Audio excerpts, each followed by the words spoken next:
and it looks like it finally blew its head gasket.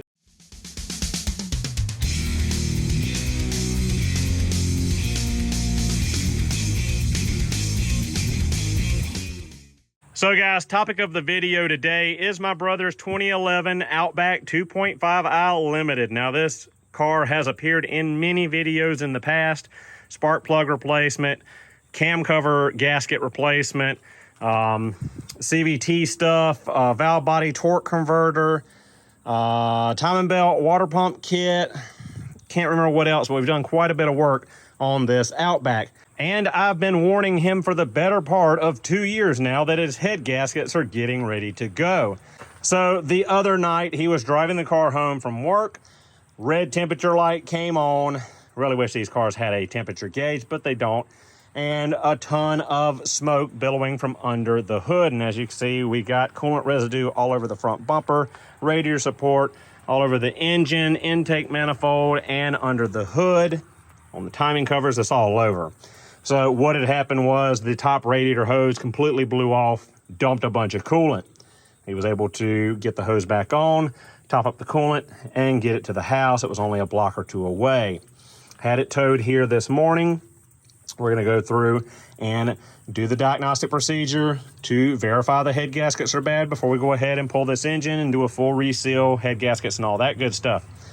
So the two main things that are indicative of a head gasket failure being imminent that I see on these vehicles. When he brought it to me for oil changes or any kind of service, I noticed that this top radiator hose was starting to, there was a gap here. The hose was pushing itself off of the radiator filler neck.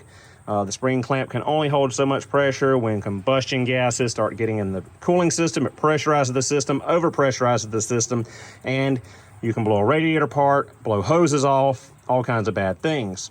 The second thing I noticed was no matter how hot it was outside, no matter how long the vehicle had been running for, the bottom radiator hose stayed cool to the touch or lukewarm. It never got scalding hot like the top hose.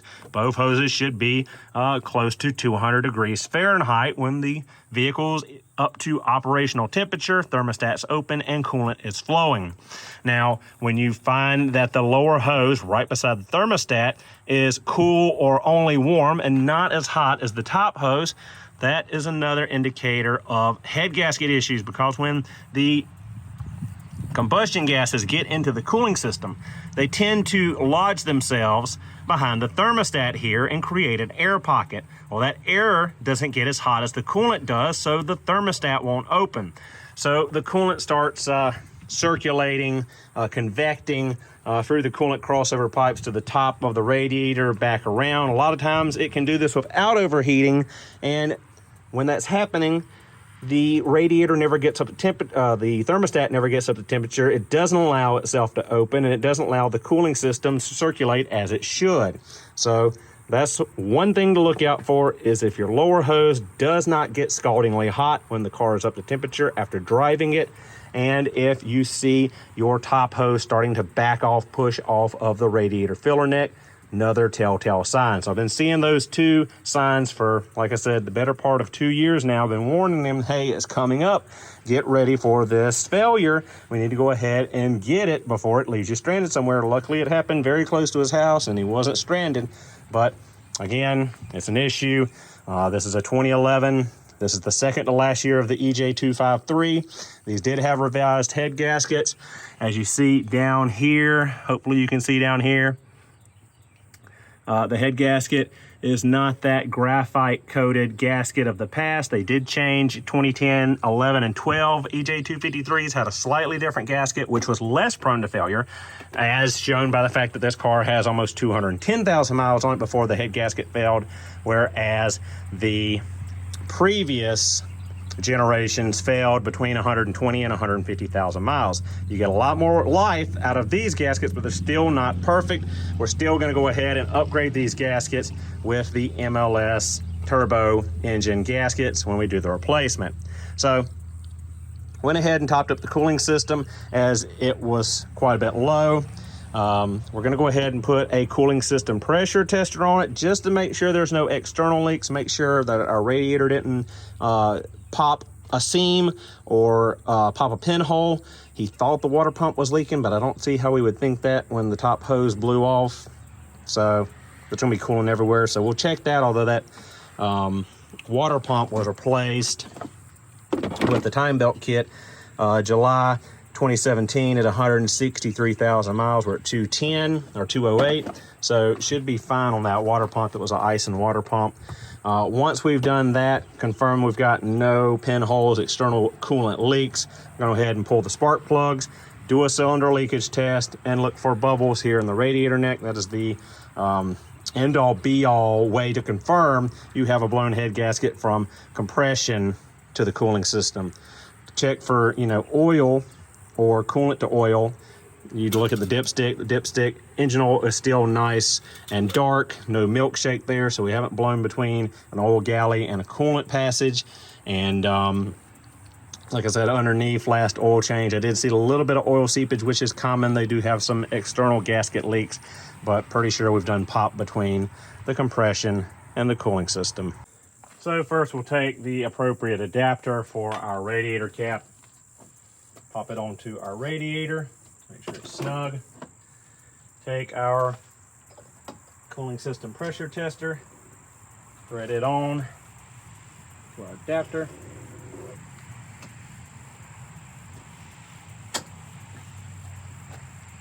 And we'll go ahead and pump up the pressure.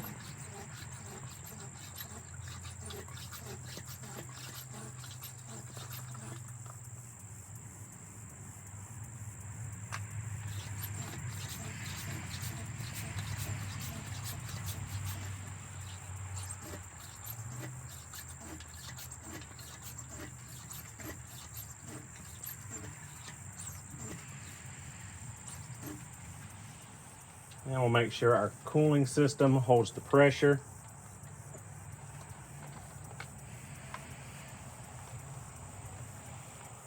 This top hose is really swollen.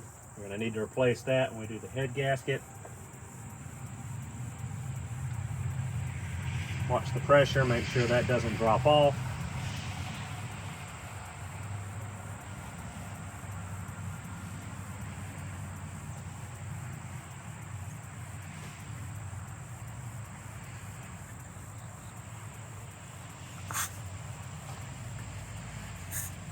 Drop our pressure a little bit.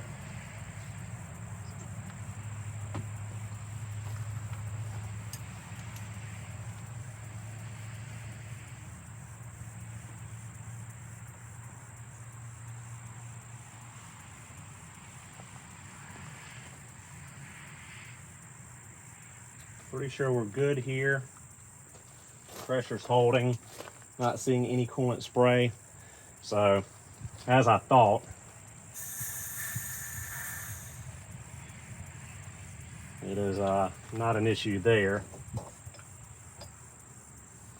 So we'll go ahead and pull the spark plugs, anything we need out of our way to get to the spark plugs, and do the cylinder leakage test. All right, guys, hopefully you can hear me over the compressor. We've got the first cylinder hooked up. No bubbling yet in the radiator neck. I think we're good on this one. So move on to the next three, see if we get any bubbles. So guys, looks like number 2 and number 4 are not the culprit for the possible head gasket. So let's go ahead and see if it's 1 or 3. Cylinder 1 seems to be all right. No bubbles. Got a little bit of leakage in all the cylinders, seems to be coming from the crankcase, so a little bit of leakage by the rings, but 200,000+ miles to be expected. Well, lo and behold, look at there. All 4 cylinders, no bubbles. Looks like our head gaskets are actually in decent condition. So, looks like our culprit is this upper radiator hose and the clamp. Looks like it's old, swollen, and just not holding on there well. Gonna do another pressure test, make sure I don't see any leakage from the radiator.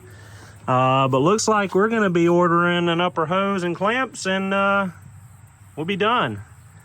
Looks like that was the only issue we had. which is good for my brother's bank account and good for me because I really didn't want to pull this engine and do a head gasket replacement anyway.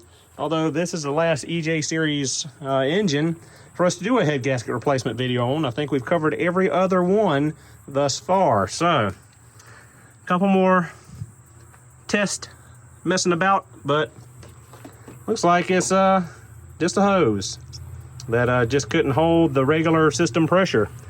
I mean, we did see some buildup here, but that could be the coolant conditioner I added when I did the head gasket. I mean, the timing belt replacement back in 2017. So, yeah, looks like he's going to come out on the cheap with this one. So, it looks like the head gasket isn't blown, or at least not compression to the cooling system based on our cylinder leakage test.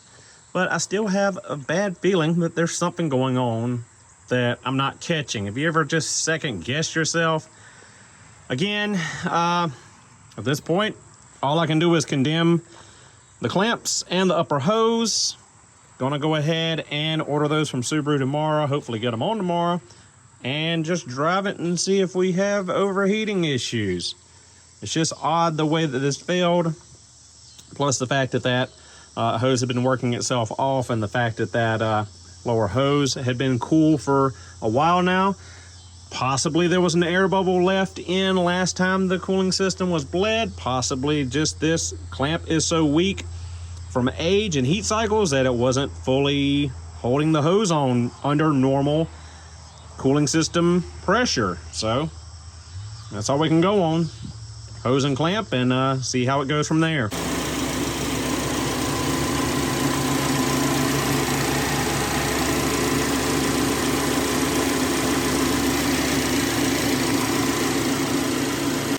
So guys, I had previously completely refilled the cooling system using the vacuum refiller, so no air bubbles would be left in the system, no burping required. And we're up to operational temperature now. Both upper and lower hose are hot. Both heater hoses are hot. No overheating, no hose blowing off, just some steam from the spilled coolant burning off. So feeling more confident in the diagnosis of this upper hose and clamp. But again, time will tell once we replace it if it's gonna hold out.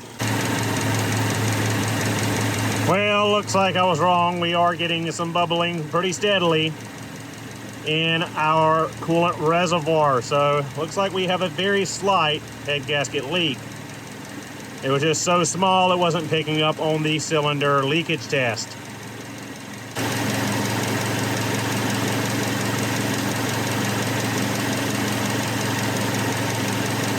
So guys, thank you so much for watching. Hope you enjoyed the video. I'll see you guys in the next one.